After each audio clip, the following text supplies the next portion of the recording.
નમસ્કાર. માંગરોળથી હું વેલજી મસાણી આપ સૌને હોળીના પાવન દિવસે શુભેચ્છા પાઠવવા ઉપસ્થિત થયો છું.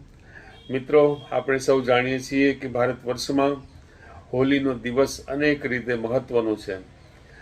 ભગવાન વિષ્ણુના પરમ ભક્ત શ્રી પ્રહલાદજીના પિતાએ એમને જ્યારે પ્રહલાદજીને સજા ફરમાવી, મૃત્યુદંડ ફરમાવ્યો, ત્યારે પ્રહલાદજીના ફૂઈ એવા હોલિકાજીના ખોળામાં અગ્નિસ્નાન માટે બેસવાનું હતું.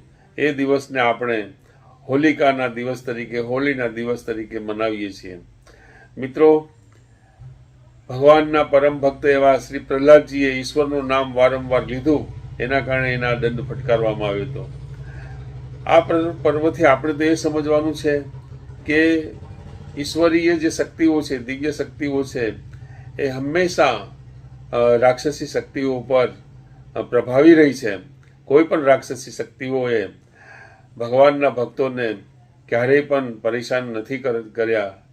એ વાત હકીકત છે કે એને પરેશાની વેઠવાનો સમય ખૂબ આવ્યો છે, પરંતુ હંમેશા સત્યનો વિજય થાય છે. એ વાતને ધ્યાનમાં રાખીને આપણે સૌએ આ પર્વને સારી રીતે ઉજવવું જોઈએ, ઉત્સાહપૂર્વક ઉજવવું જોઈએ અને દિવ્ય શક્તિઓને હંમેશા આપણા જીવનમાં અવતરણ થાય એવા પ્રયત્નો કરવા જોઈએ. એવી સૌને શુભેચ્છા પાઠવી ભારત માતા કી જય, વંદે માતરમ કહું છું.